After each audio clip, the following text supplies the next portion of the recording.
De las lombrices.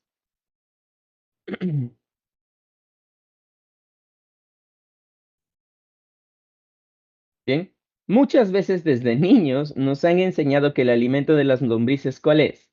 La tierra, profesor, por eso son lombrices de tierra, pero no.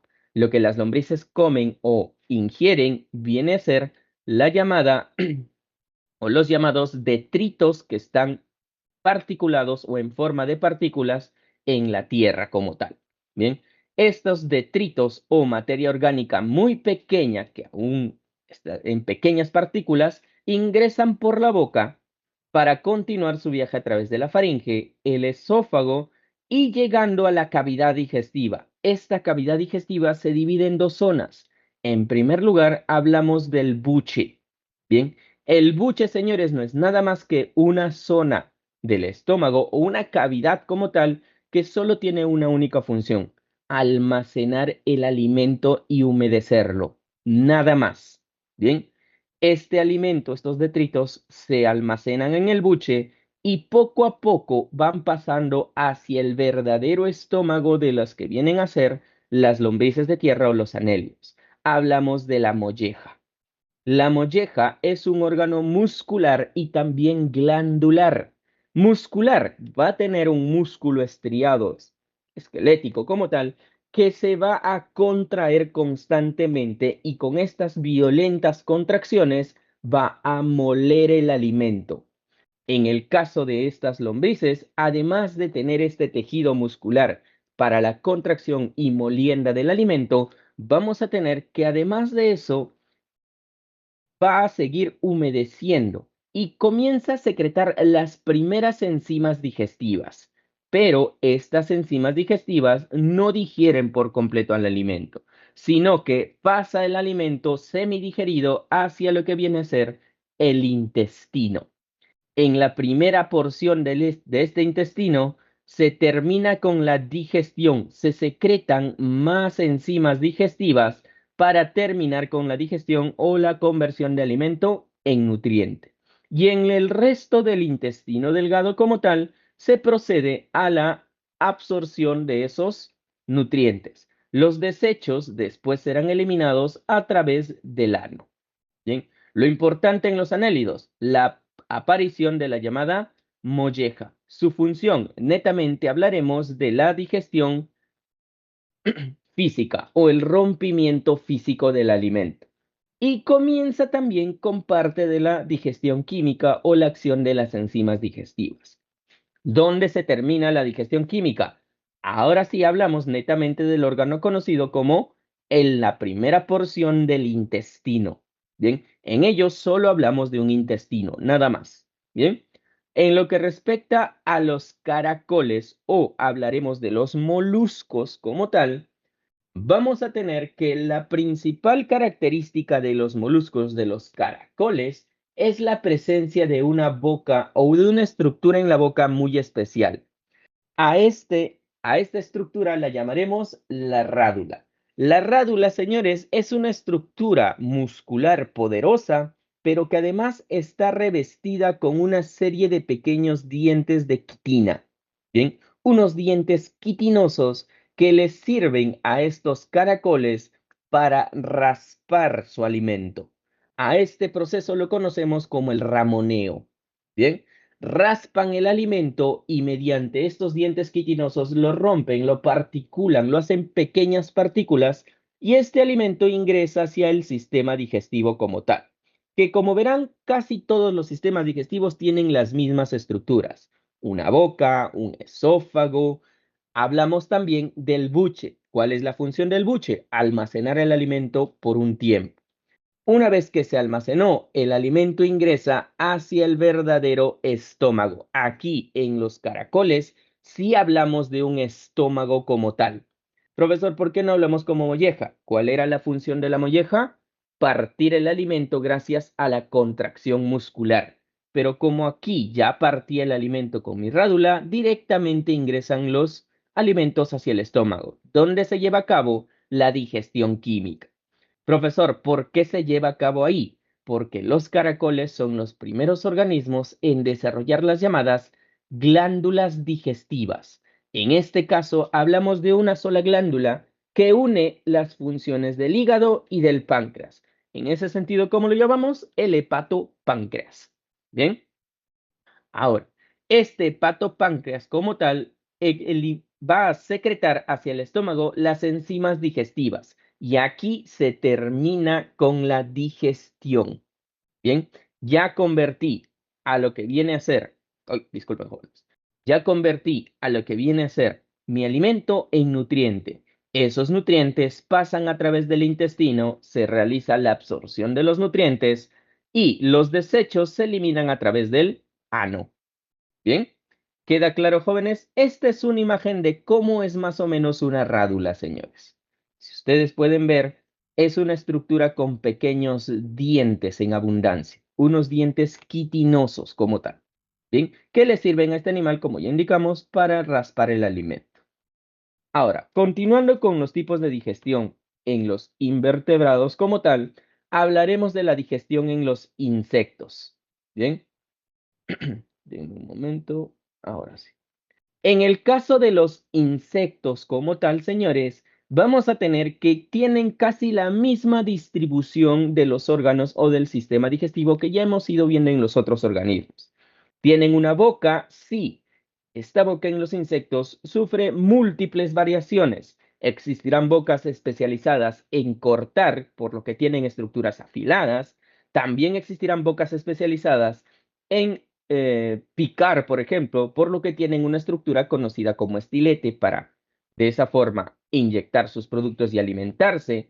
O también bocas especializadas en chupar, como la de las moscas, por ejemplo. Y así muchísimas variaciones. Bien, ahora, esta boca se caracteriza, o bueno, los insectos se caracterizan por ser dentro de los animales evolutivamente los primeros en desarrollar las llamadas glándulas salivales.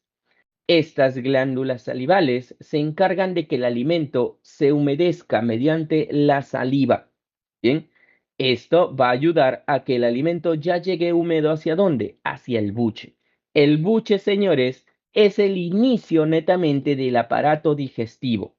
Bien, este buche solo cumple una función, almacenar el alimento. Este alimento almacenado después pasará ¿hacia dónde? Hacia la molleja. Bien. En la molleja, ¿cuál era la función? El hecho de particular o volver partículas pequeñas al alimento. Este alimento, hecho ya partículas pequeñas, pasa a la siguiente estructura conocida como estómago. Aquí va a llevarse a cabo la digestión química o la utilización de químicos conocidos como enzimas digestivas para convertir el alimento en nutriente. El caso, señores, vamos a tener que este estómago está al inicio conectado con unas estructuras conocidas como los ciegos intestinales o los intestinos ciegos, estructuras alargadas que son como pequeñas bolsas. Vamos a tener un momento. Son estructuras alargadas como pequeñas bolsas que sirven principalmente para que el alimento ingrese y mediante la utilización de bacterias en esta zona, ese alimento se descomponga, se digiera como tal. ¿Por qué? El insecto muchas veces va a ingerir alimentos que su sistema digestivo no tiene la capacidad para poder digerir esos alimentos. Por ende, ¿a quiénes recurren? A una pequeña colonia de bacterias principalmente que viven en estos ciegos intestinales y que ellas sí pueden descomponer o digerir esos alimentos. Bien, ¿qué alimentos, profesor? Principalmente la celulosa de las plantas. Bien, una vez que ese alimento ya se descompuso, ya se digirió esa celulosa, el alimento sale hacia el estómago para culminar con lo que es la digestión. Una vez que ya se culminó con la digestión, estas nutrientes pasan hacia el intestino. Y algo particular de los insectos, señores, es que este intestino no está solo, sino que está fusionado a los llamados túbulos de Malpighi. Estos túbulos de Malpighi, señores, van a ser parte no del sistema digestivo, sino del sistema excretor, que lo van a ver en posteriores semanas. Bien, ahora, algo particular de los túbulos de Malpighi es que la absorción de agua en estos túbulos de Malpighi es tan eficiente que los desechos del sistema excretor no salen en forma líquida, sino que salen en forma de cristales. Por eso es necesario que estos cristales se mezclen con los desechos de lo que viene a ser el sistema digestivo y así, mediante una estructura conocida como recto, se eliminen juntos. Por eso, señores, es que muchas veces las heces de los insectos suelen ser corrosivas muchas veces. Si alguna vez han visto esto de que las moscas defecaron sobre ciertas partes en algo que has guardado, una tela, etcétera, ¿qué le pasa a esa tela? Aparte de mancharse casi ya de forma definitiva, también se hace muy débil por lo corrosivo de los desechos en forma de cristal que vienen desde el sistema excretor. ¿Bien? ¿Queda claro, jóvenes? ¿Alguna pregunta hasta aquí? Si no hay preguntas, continuamos. Bien, ahora hablaremos de los equinodermos. Bien, los equinodermos van a dividirse en dos grandes grupos, los equinodermos carnívoros y los equinodermos herbívoros como tal. Los carnívoros están netamente representados por estos animales que ven aquí. Hablamos de las estrellas de mar. Bien, ahora, estas estrellas de mar tienen una disposición particular de su sistema digestivo. Como las estrellas de mar pueden estar pegadas hacia el fondo marino, vamos a tener que la distribución de sus sistemas digestivo está en dirección de arriba y abajo. Hacia la parte de abajo o la parte ventral, como la llamaremos, encontramos el inicio del sistema digestivo. Hablamos netamente que aquí abajo encontraremos la boca. Bien, esta boca está conectada con un esófago y también con un gran estómago central. Este estómago se va a dividir en dos zonas. ¿Cuáles son esas dos zonas, profesor? Hablamos en primer lugar de la porción digestiva o porción cardíaca. Bien, esta porción cardíaca entonces, ¿hacia dónde está orientado? Hacia la zona ventral, mientras que la zona posterior, orientada hacia la zona dorsal, se le conoce como la porción pilórica. ¿Por qué se le llama así? Porque esta porción pilórica está conectada en cada uno de los brazos de esta estrella de mar con los llamados ciegos pilóricos o los intestinos pilóricos. Y dentro de estos intestinos pilóricos que encontramos, encontraremos glándulas digestivas. Bien, ahora, ¿cómo es el proceso de alimentación, profesor?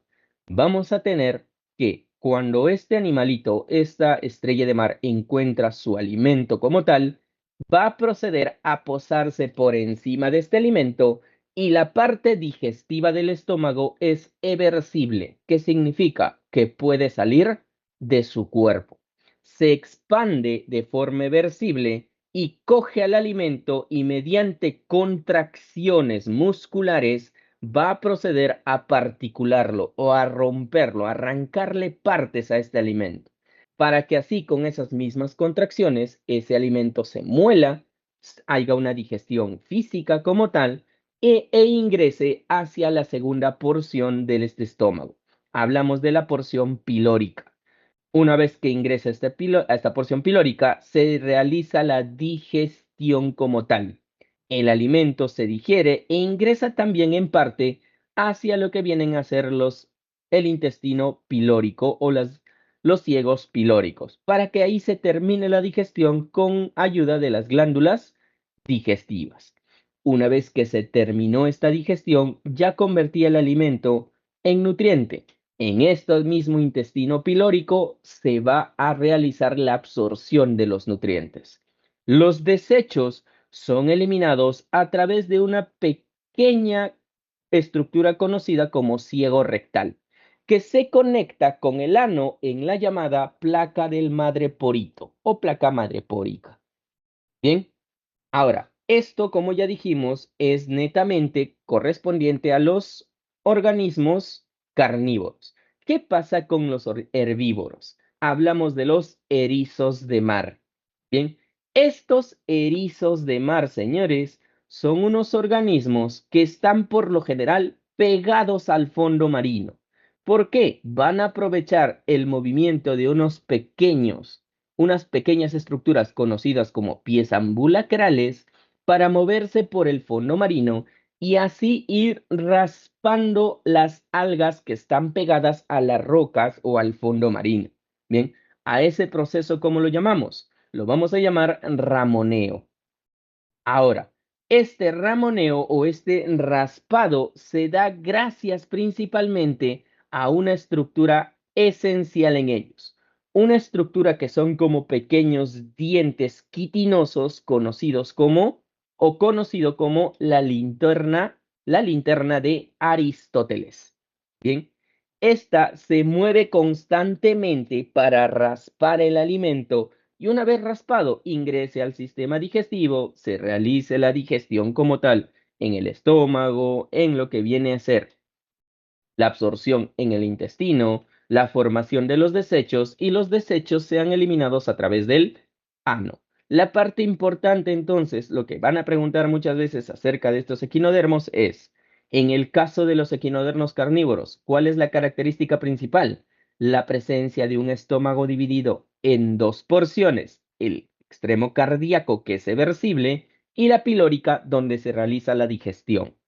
Mientras que en el caso de los equinodermos herbívoros como los erizos de mar, aparece una estructura muy representativa, que es la linterna de Aristóteles, que sirve para raspar las algas y así ingerirlas para la digestión. Bien, ¿alguna pregunta hasta aquí, jóvenes? ¿Algo que no haya quedado bien en claro?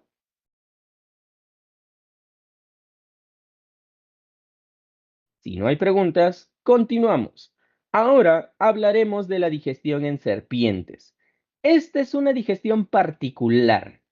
¿Por qué, profesor? Las serpientes, a diferencia de otros animales, no poseen dientes, sino que van a poseer unas pequeñas estructuras cartilaginosas que asemejan a pequeños dientes. Bien, estas estructuras son como pequeñas sierras, señores.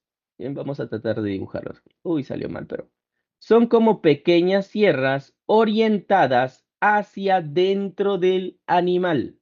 Así, una vez que puedan ellos atrapar a su alimento, van a, o estas estructuras pequeños, conocidos como pequeños dentículos, estas pequeñas estructuras dentadas, impiden que el alimento salga de la cavidad de la boca. Por ende, ¿qué es lo único que va a tender a hacer este alimento? Mediante el movimiento muscular de la serpiente, a ingresar dentro de su sistema digestivo.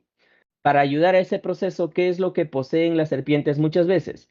Ahora sí, unos colmillos. Bien, estos colmillos tienen la capacidad de ser huecos y secretar una sustancia venenosa que paraliza o mata a sus presas. Ahora, el sistema digestivo de estas serpientes como tal viene a ser alargado, extremadamente alargado y también muy delgado. Eso genera que la digestión en ellos sea extremadamente lenta. Bien, por eso es que uno de estos animales llamados serpientes no tienen la necesidad de comer demasiado. Como su digestión es lenta, su metabolismo también es lento. Por eso si ellos se alimentan, por decir, hoy de un ratón, no van a necesitar comer hasta probablemente el día viernes o sábado. ¿Por qué? Recién han culminado con la digestión. Bien, ahora vamos a tener a la digestión en aves. La digestión en aves es particular y siempre lo suelen preguntar en lo que viene a ser examen. Por si acaso, chicos, ¿alguien me puede decir aquí si son del ciclo normal o, perdón, del ciclo ordinario o del ciclo especial? Especial. Ciclo especial. Bueno, de todas formas, esto también lo preguntan en lo que viene a ser el examen general de San Marcos. El caso de las aves es particular, ¿por qué? la primera porción del sistema digestivo en ellos se ha modificado, apareciendo el llamado pico. Bien, este pico, de acuerdo a la adaptación de las aves en general, va a tener diferentes formas. Si tiene una forma alargada como tal, como ven en la imagen, ese pico se especializa netamente muchas veces en consumir alimentos relativamente suaves, pequeños insectos, granos muy pequeños, etc. Si hablamos de un pico ganchudo y afilado como tal, hablaremos de un pico especializado para cortar. Si hablamos de picos delgados y duros, hablaremos de un pico especializado netamente en romper granos duros. Va a haber muchísima variación en el pico. Ellos no poseen dientes, sino que este pico se ha adaptado a la necesidad alimenticia. Ahora, ya pasando al resto del sistema digestivo, hablaremos de la faringe, esófago, que su única función es la de ser canales de paso hasta llegar una vez más al buche. ¿Cuál es la función del buche? Principalmente la de almacenar el alimento. Bien, ahora, ese alimento que se ha almacenado ahí y que se ha humedecido en el proceso, ingresa por partes hacia el estómago de lo que vienen a ser las aves. Este estómago, señores, se divide en dos zonas. La parte superior se le conoce como el proventrículo y la parte inferior se le conoce como la molleja. Bien, esta molleja, señores, como ya sabemos desde lo que hemos visto en animales anteriormente, ¿qué función tendrá? La de machacar el alimento. Bien, profesor, ¿y quién lleva a cabo la digestión? El llamado proventrículo. En cuanto el alimento entra hacia la molleja, vamos a tener que aquí se comienza a machacar. ¿Y qué hace en ese momento el proventrículo? Comienza a secretar las llamadas enzimas digestivas. Por ende, el estómago verdadero de las aves podemos considerarlo como el proventrículo. ¿Bien?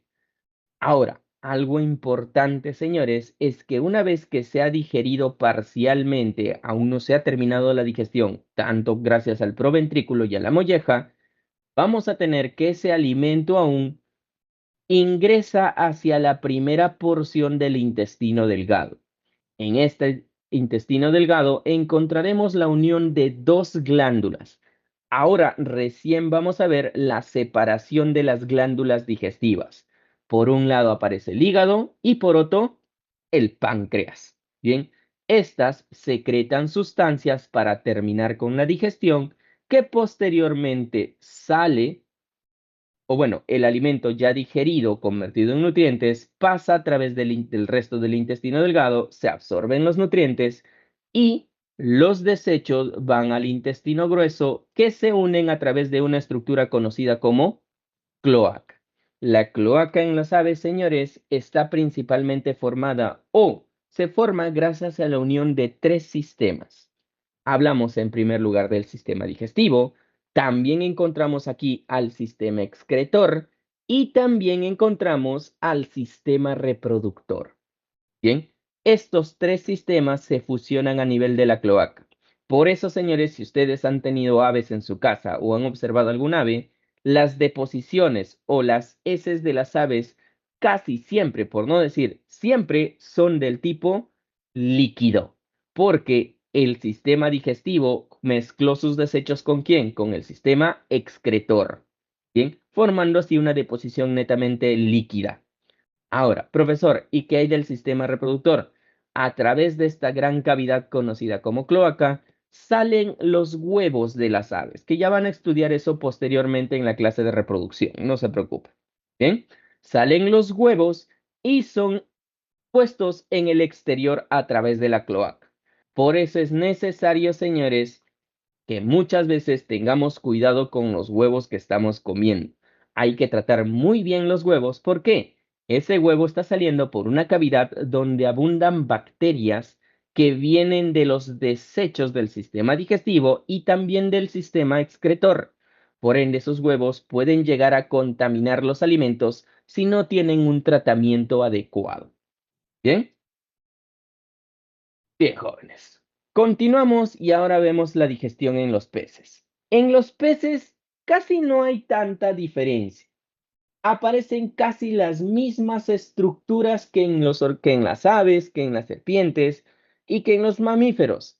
Aquí también aparecen los ciegos pilóricos. ¿Para qué servían los ciegos pilóricos? Ya indicamos que el ciego pilórico es una extensión del intestino donde se van a abundar bacterias descomponedoras. ¿Principalmente para qué?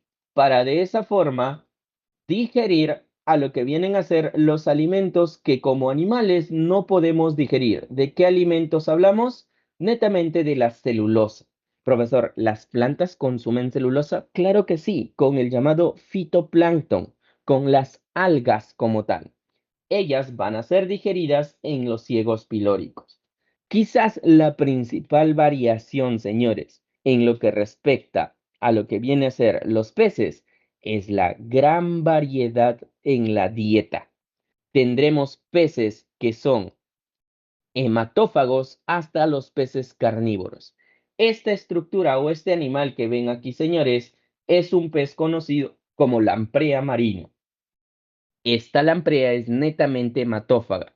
¿Cuál va a ser su alimento entonces, profesor? Se va a pegar a otros peces y mediante esta ventosa llena de dientes como tal, coge, se pega al animal y comienza a herirlo para chuparle la sangre, ¿bien? Y alimentarse o convertir a esa sangre en su alimento para su digestión posterior.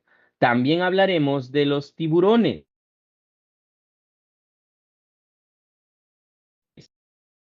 Los tiburones tendrán una dieta netamente carnívora.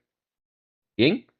Ahora, señores, gracias a que tienen una dieta carnívora, a que ellos no poseen unos dientes óseos como nosotros, sino que sus dientes son netamente cartílago, un cartílago muy afilado que les permite arrancarle trozos a sus presas o netamente devorarlos. Ellos no mastican, señores, ellos simplemente arrancan los trozos de sus presas y las ingieren. Posteriormente a eso tenemos una infinidad de variaciones en la alimentación. Tendremos desde los succionadores, carnívoros, herbívoros, etc. Uno de los más grandes carnívoros que encontramos aquí en el Perú o de peces carnívoros es la llamada trucha. ¿Bien? ¿Alguna pregunta con respecto a los peces? ¿Algo que no les haya quedado en claro y que necesitan una nueva explicación con respecto a todo lo anterior, jóvenes? Si no hay nada de eso, no hay dudas, entonces continuamos. Y ahora hablaremos en la digestión en rumiantes. Aquí les pregunto, jóvenes, y quiero que alguna persona por lo menos aquí me responda. Las vacas, ¿cuántos estómagos tienen? O los rumiantes en general. Cuatro, Pueden creo. escribir en el chat. Bueno, está Cuatro. bien. A ver, en ese sentido, están un poquito equivocados, porque las vacas solo poseen un estómago dividido en cuatro porciones, que es muy diferente.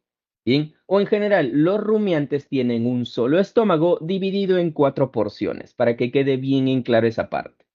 Bien, ahora, señores, vamos a tener que la alimentación de los rumiantes es básicamente la de las vacas. Bien, así que vamos a tomar como ejemplo a las vacas.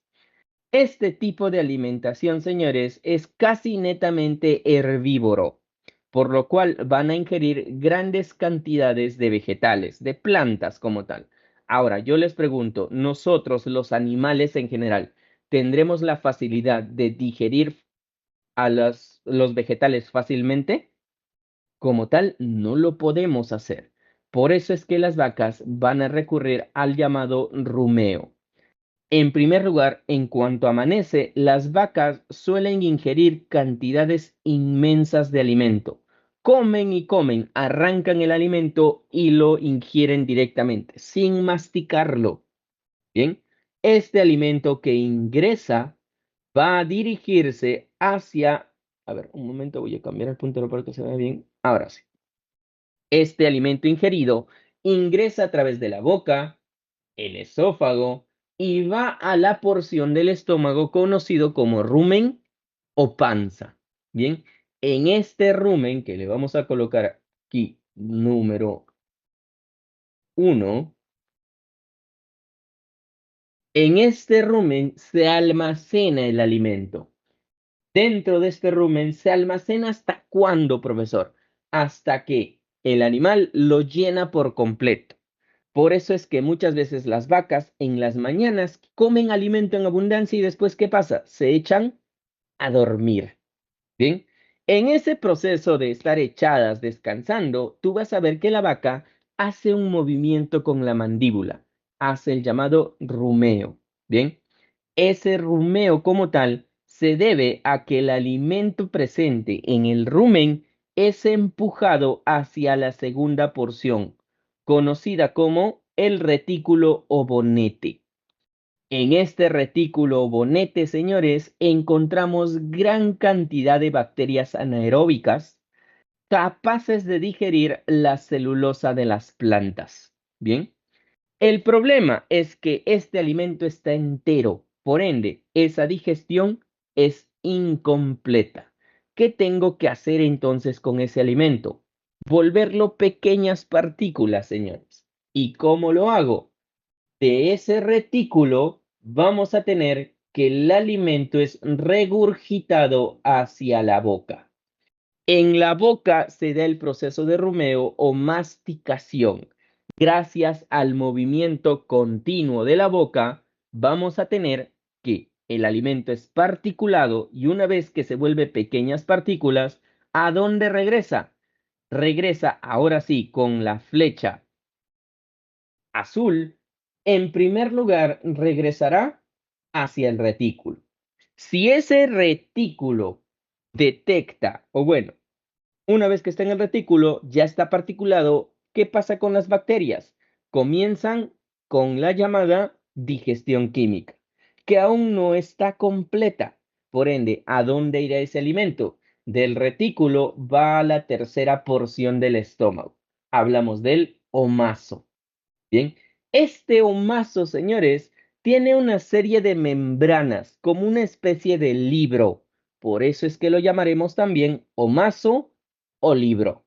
Bien, profesor, ¿para qué sirven estas pequeñas rendijas, estas membranas? Para que el alimento, si está correctamente particulado y digerido previamente, pueda pasar a través de esta serie de filtros e ingrese hacia dónde? Hacia, ahora sí, el al que podemos llamar verdadero estómago o el abomaso o cuajar. Este abomaso o cuajar se caracteriza porque principalmente secreta ácido clorhídrico y enzimas digestivas. ¿Con qué finalidad? De que aquí se termine con la digestión. Bien, posteriormente ese alimento ya digerido, ¿hacia dónde pasa?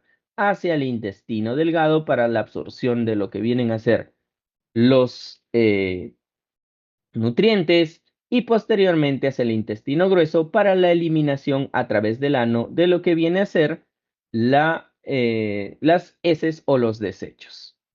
Bien, ¿queda claro, señores, cuáles son las funciones de cada una de estas porciones? Por si acaso, no son 4 estómagos, es un solo estómago dividido en 4 porciones. Bien, ¿alguna pregunta con respecto a este proceso, señores?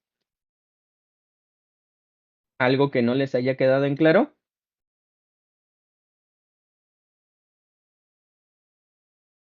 Si ha quedado todo en claro, entonces pasamos directamente al sistema digestivo y la digestión en el ser humano. Bien.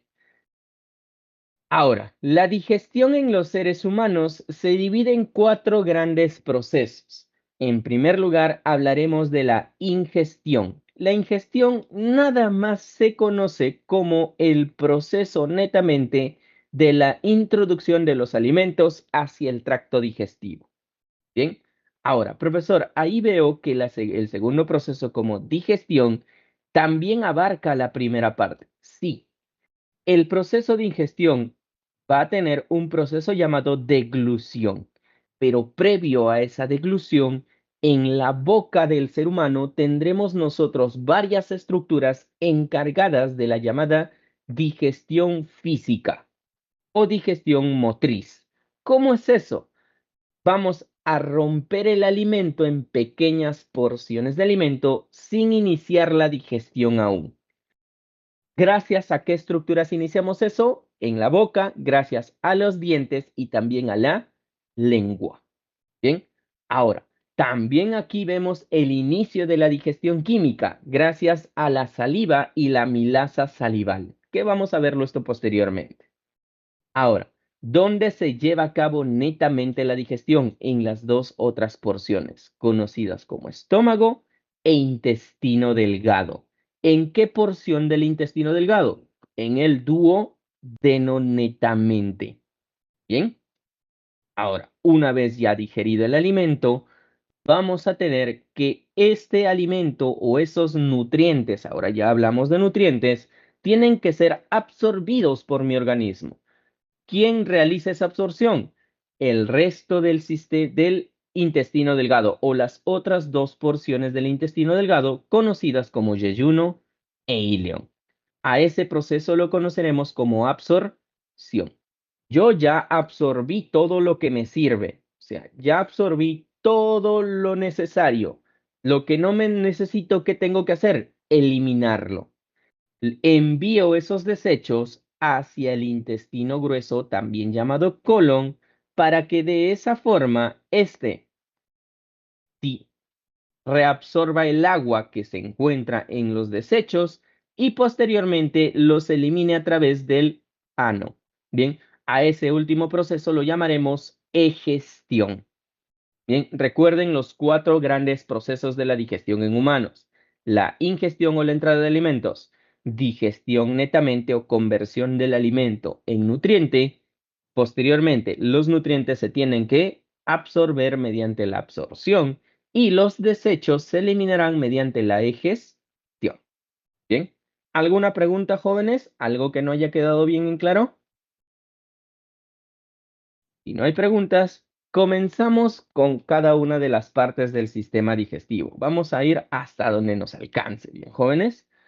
Comenzando con la cavidad bucal. La cavidad bucal, señores, como indica el nombre, es una cavidad delimitada en la parte delantera netamente por unos pliegues de piel conocidos como labios. Y en la parte posterior va a estar delimitado en parte por la llamada úvula, pero por el inicio de la faringe. Bien, dentro de esta boca como tal encontraremos varias partes particulares, iniciando con los llamados dientes. Los dientes, señores, son estructuras duras, por si acaso, son órganos exclusivamente. Los dientes son órganos, ¿bien? Compuestas por varias partes. ¿Cuáles son estas partes, profesor? La parte visible de los dientes, lo que podemos ver a simple vista, viene a ser conocida como la corona. Bien, mientras que la parte del diente que está introducida en las llamadas encías y que no podemos ver, se le conoce como la raíz. Ahora, este diente como tal, si le hacemos un corte longitudinal, vamos a tener que observamos las diferentes capas del diente. La parte dura o más externa, formada principalmente por sales minerales como calcio y también flúor, se le conoce como el esmalte. Por debajo de este esmalte encontramos una parte esponjosa o relativamente más suave, conocida como la dentina. Esta dentina se continúa en la parte más interna por la llamada pulpa dentaria. Esta pulpa dentaria se caracteriza por tener dentro de ella interconectadas grandes cantidades de, en primer lugar, vasos sanguíneos como pequeñas venas y arterias, y también gran cantidad de terminaciones nerviosas. ¿Bien? Ahora, esa es la estructura. Nosotros, señores, los seres humanos, nos caracterizamos porque nuestros dientes tienen diferentes formas, 4 formas en esencia. Bien, hablemos entonces de la llamada fórmula dentaria. En primer lugar, hablaremos de los dientes conocidos como incisivos. Estos dientes tienen una forma aplanada y la parte superior es relativamente filosa. Por ende, ¿para qué nos servirán los dientes incisivos? Para poder cortar los alimentos. Bien, la raíz de estos dientes es relativamente corta. No es tan larga. Bien, está muy poco introducida en las encías. Su única función es que mediante la fuerza de tracción pueda yo cortar el alimento. ¿Cuántos incisivos tenemos? Por el momento solo hablaremos de una, de ya sea de la parte superior o la parte inferior. Bien, hablamos netamente de 4 incisivos, la parte delantera, los 4 primeros dientes, 2 hacia el lado derecho, 2 hacia el lado izquierdo. Por otro lado, continuando con los incisivos, encontraremos a los llamados caninos. Estos dientes caninos se caracterizan por tener una forma en punta. Bien, ahora, estos dientes se especializan en, mediante la tracción o la fuerza, no cortar, sino desgarrar, debido a que la raíz que poseen, a comparación de los incisivos, es mucho más grande. La imagen no lo muestra tanto, pero sería casi el doble del tamaño de la raíz de los incisivos. Profesor, ¿por qué debe de tener un incisivo o una raíz tan grande? Porque estos dientes van a servir que al momento de yo coger el alimento con estos dientes pueda aplicar una fuerza tal que pueda desgarrar el alimento. Si yo hiciera lo mismo con los incisivos, ¿qué creen que le pasaría a mis incisivos? ¿Alguien podría decirme qué pasa si yo cojo el alimento con los incisivos y aplico una fuerza externa o jalo ese alimento? ¿Qué creen que le pasarán a los incisivos?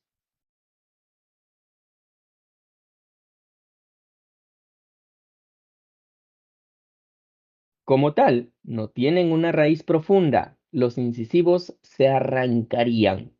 Por eso siempre debemos de desgarrar el alimento con los caninos. ¿Cuántos caninos tenemos? Vamos a tener 2 caninos, uno a cada lado, uno al lado derecho y uno al lado izquierdo. Bien, ahora hablemos también de los premolares y los molares.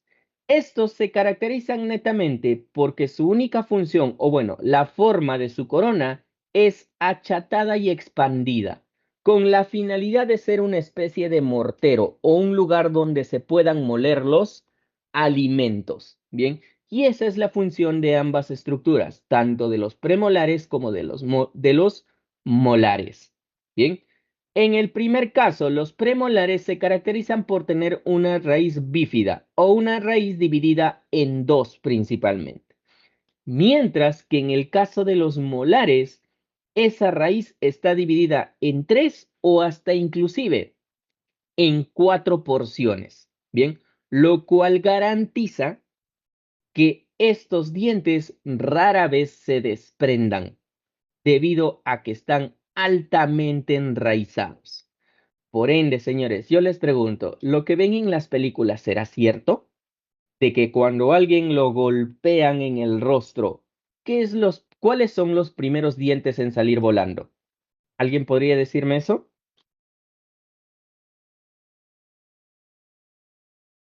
En las películas vamos a tener que van a salir primero volando ¿quiénes? ¿Los molares o los premolares? Pero yo te pregunto, ¿será cierto? Es muy difícil que ante un golpe esos dientes salgan volando. ¿Cuáles serán los que siempre van a salir primero volando o se van a romper fácilmente? Los incisivos. Bien, así que cuiden muy bien a sus incisivos.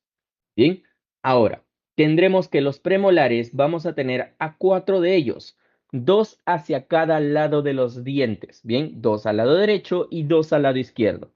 Y tendremos también 3 molares, perdón, 6 molares, 3 al lado derecho y 3 al izquierdo. Los últimos molares de esos 3 molares se le conocen como las muelas del juicio, que dudo aunque a muchos de ustedes les hayan salido, recién les van a salir. Y es muy doloroso en ese proceso de salida de las muelas del juicio.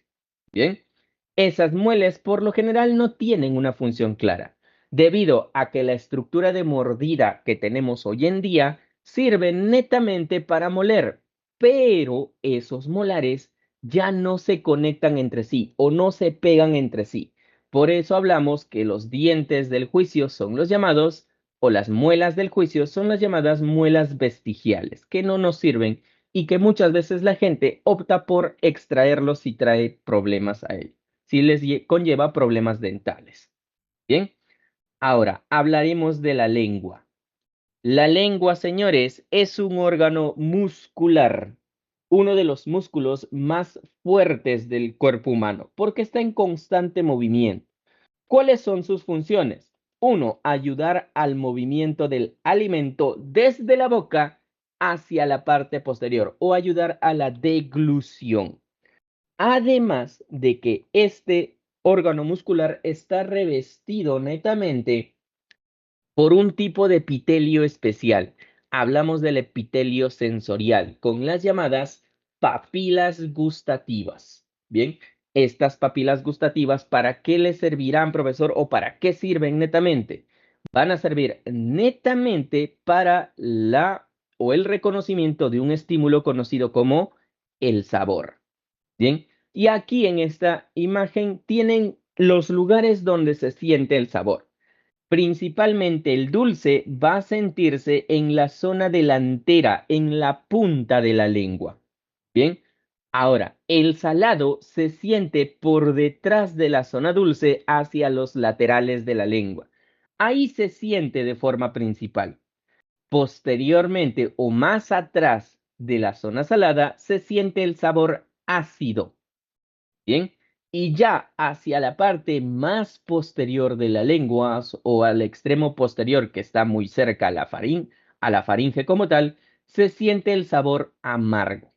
Bien, ahora existe un quinto sabor conocido como el sabor umami.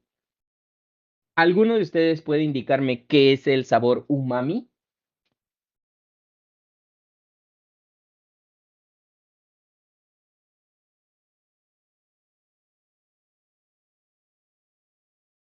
Oye, ¿alguno de ustedes alguna vez comió la comida china agridulce? Ese sabor umami que a muchas personas les gusta, lo agridulce como tal, y que le da un sabor, entre comillas, rico a la comida, es el llamado umami, que está dado por 2 químicos, el ácido inosínico y el ácido glutámico principalmente. ¿Y dónde abundan estos 2 químicos? En la comida china. ¿Bien? Ahora, señores, no significa que solo en esta zona sientas el ácido, no, o el salado, o dulce, o amargo, o umami. No, señores. Son las zonas donde principalmente se sienten. En general vas a sentir esos sabores en toda la lengua, pero ¿dónde se sienten con más intensidad? En cada una de estas zonas. Bien, para finalizar con la boca, hablemos de las glándulas salivales. Estas son glándulas exocrinas que ya debieron de estudiarlo en la semana número 4, que se caracterizan por secretar una única cosa, la llamada saliva. ¿Cuál es la función de la saliva, profesor? La función de la saliva será netamente la de humedecer el alimento y ayudar a que el alimento ya parcialmente roto o digerido físicamente ingrese fácilmente gracias a esta humectación hacia el resto del sistema digestivo.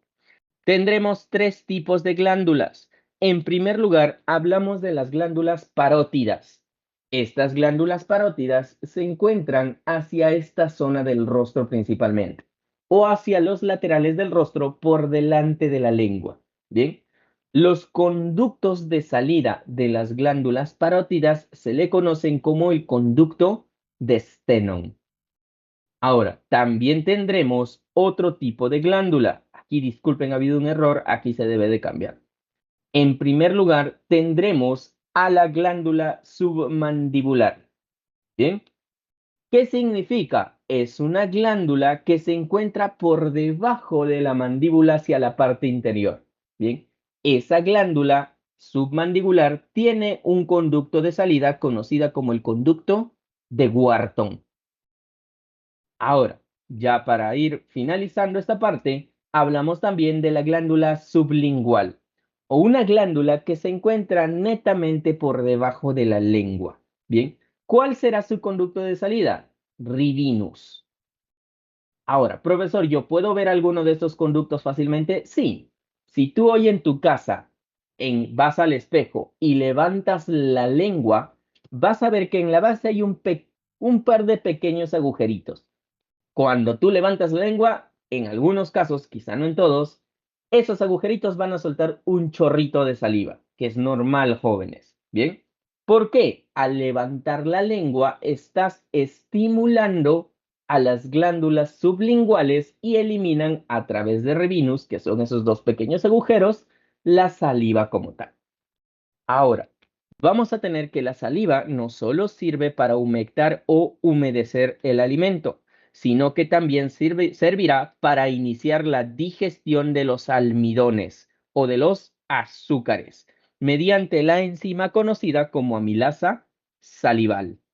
Bien, hasta ahí, señores, lo que viene a ser la boca.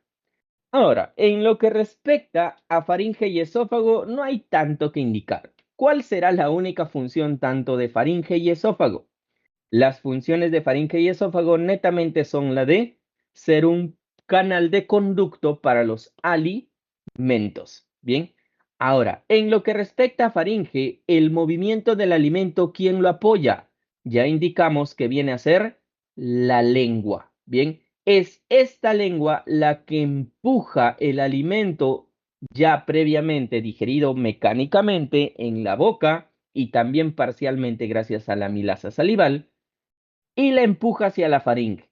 Esta faringe se conecta con el esófago, pero aquí tenemos un problema. Este esófago no tiene nadie quien lo impulse. Por eso vamos a ver que el esófago realiza un movimiento especial, conocido como el movimiento peristáltico, en el cual se contrae de forma lenta pero progresiva para ir empujando el alimento hacia el estómago. Bien, listo, señores. Hasta aquí la clase que les puedo dar el día de hoy por el retraso que hubo en la clase. Coordinan bien con su tutor o con su coordinador para que hagan un resumen a partir de esta parte de estómago. Ya no nos alcanza el tiempo para continuar con la clase de biología. Bien, ¿alguna pregunta previo a salir de la clase, jóvenes? La clase de biología solo es hasta las 11 de la mañana, me dijeron. Ha quedado todo bien. Bien, jóvenes, siendo el caso, me despido. Hasta luego, jóvenes. Adiós, profesor.